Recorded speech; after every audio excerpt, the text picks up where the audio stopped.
guys, I've made my own Sparking Valkyrie. Before we get to that, 3D Squad, where are you at? Make sure you guys represent down below. Hashtag 3D Squad. Can we reach 300 likes for this insane video?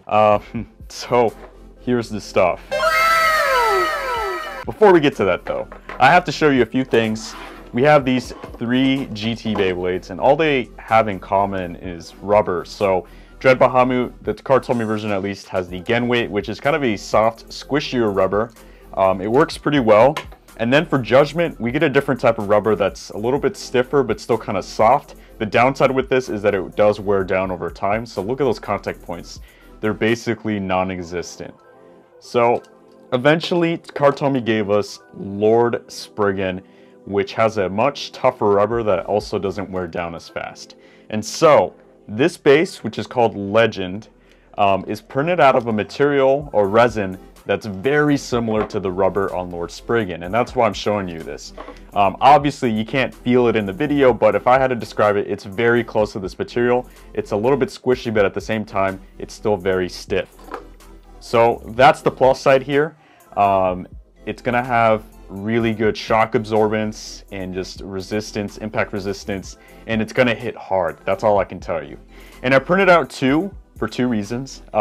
Number 1, I was testing out different settings, and if you guys could tell at all, the one on the left is a little bit more yellow and the one on the right is just a little bit more clear.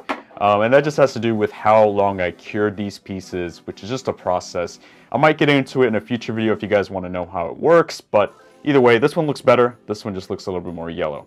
They also look kind of foggy, if you guys could tell. That's just a common thing when you print clear pieces. I could fix this if I bought a clear coat, but that would cost more money. So maybe eventually I'll test that out. But for now, we have to deal with a just kind of foggy looking piece, which still looks good. Now, the last reason why I made 2 of these is because the first one that I tested out actually snapped because of how deadly it is.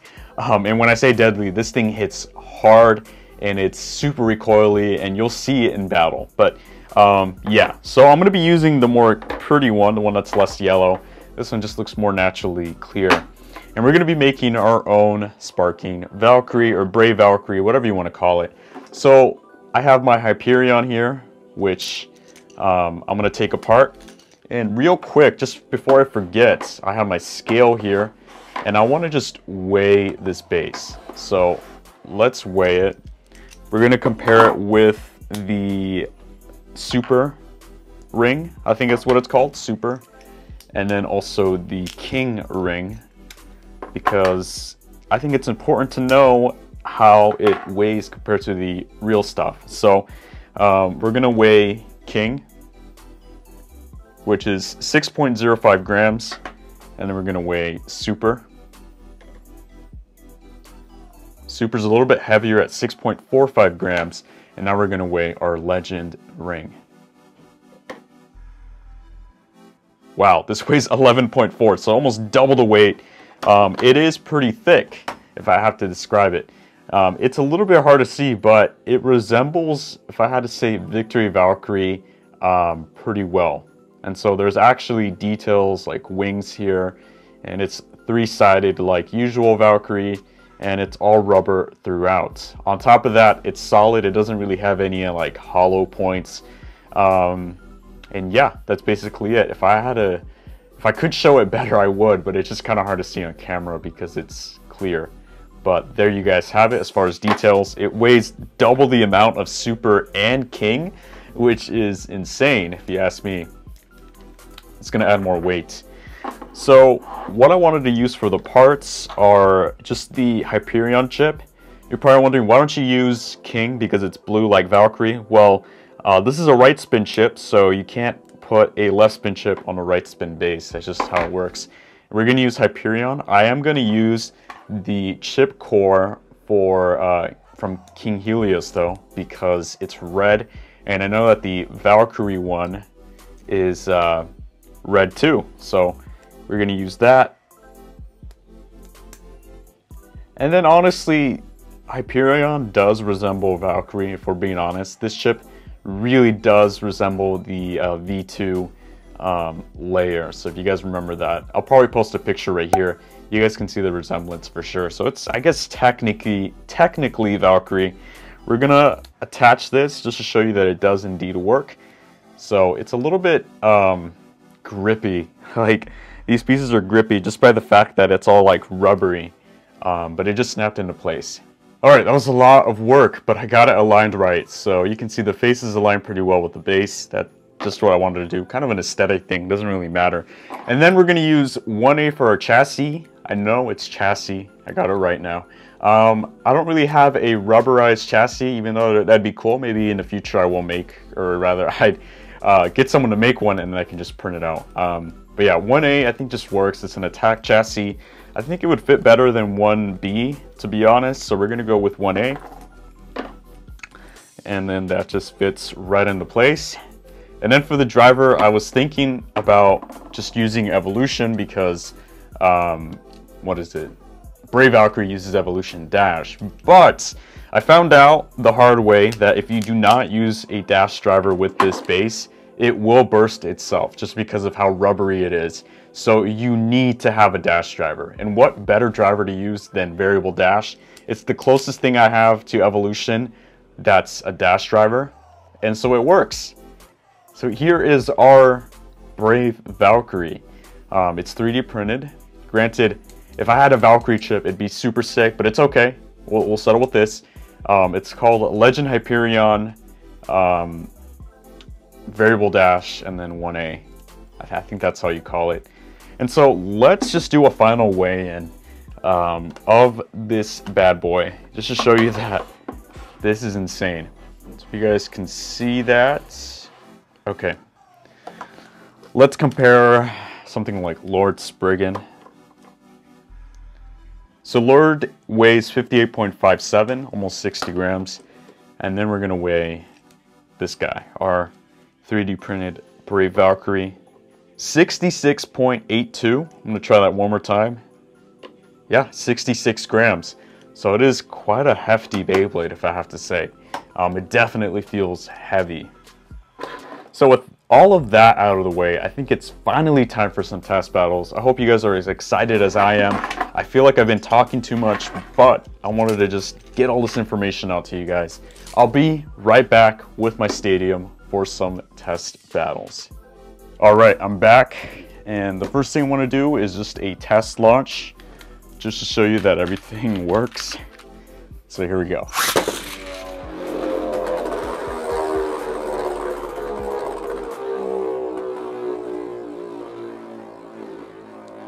So it's not crazy fast just because my variable dash is still pretty new. The spikes are all on there. So it's gonna be interesting to see in battle. I'm just gonna do one last launch. It's kind of more of a flower pattern. But yeah, this thing doesn't move super fast. Granted, it doesn't need to because, geez, this thing even hurts to pick up. So, yeah, let's have at it. If it breaks, all good. We do have a replacement ready to go. So I'm gonna do some test battles now. I want to start off with something simple. Just Wizard. I think Wizard. Oh.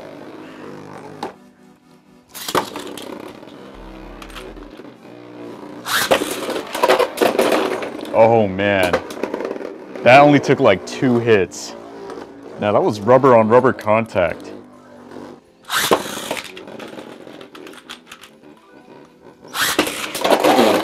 Jeez. That was another one shot. We're gonna try out a Sparking Bay. Glide Ragnarok.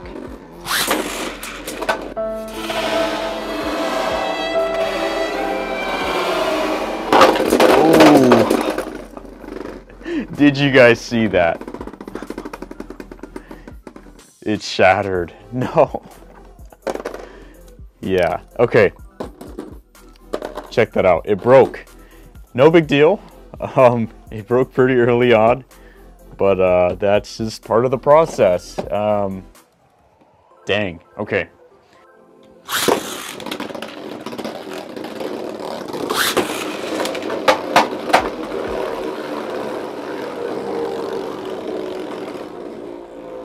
All right, so far so good.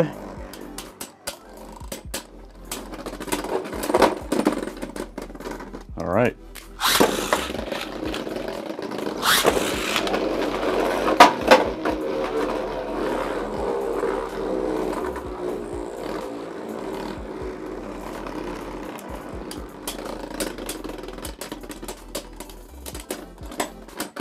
Surprisingly, Ashura is hanging in there.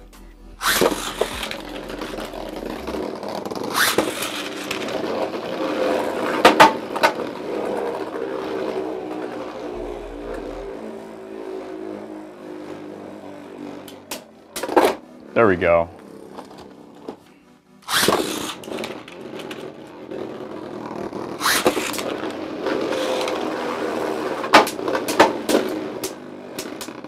Jeez. And it just bursted Heaven Pegasus.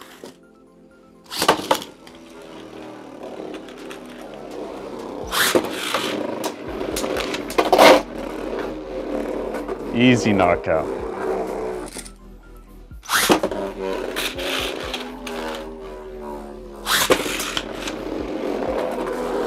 I know it might seem like I'm being extra careful, but yeah, this thing is nuts. I guess it knocked itself out.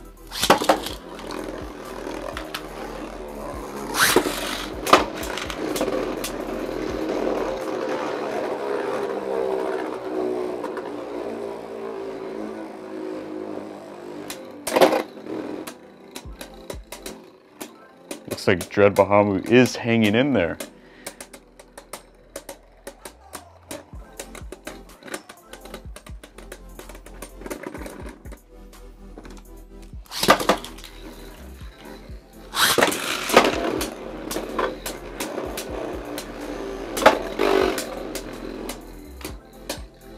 Alright, somehow Dread Bahamut is giving this thing a run for its money. Oh, and we bursted it. Never mind.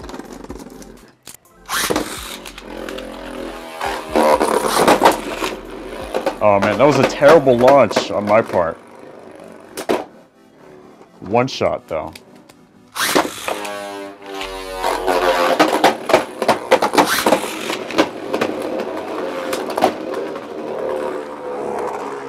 It doesn't take much to just knock out stuff.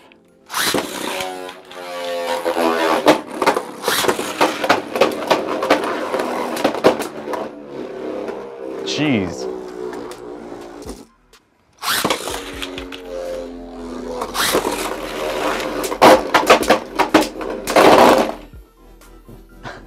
That was sick.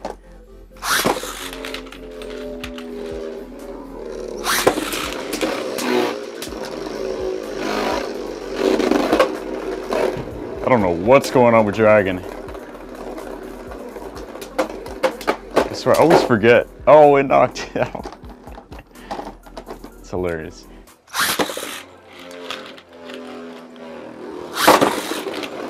Oh no. There goes our second base. Okay, a couple things. Obviously, we went through two of these bases, and I'm kind of seeing a pattern here. So just like the last one, they are breaking in the same kind of weak spot. So it might help if we reinforce the sections here just a tad bit. Another thing would just be mixing resins. So the problem with this resin is that it has enough impact resistance, but it's so much that it's putting in so much like force, I guess, that it just can't handle it for Beyblade. Like if this was anything else, like just like a regular model, it would work. But yeah, you can definitely see how bendy it is in this. But it's all in good fun. I couldn't even battle it against Slash, but going through two bases though was still pretty awesome. I think it's a lot of fun. I think the next step for me is making a good mix that will give me some rubber, but also some tough plastic at the same time. So definitely be on the lookout for that. I'm going to keep you guys updated, but this was a partial success, I'd say, if it didn't break, but it's fun. Don't forget to like, comment, and subscribe. and I'll catch you guys in the next one. Peace.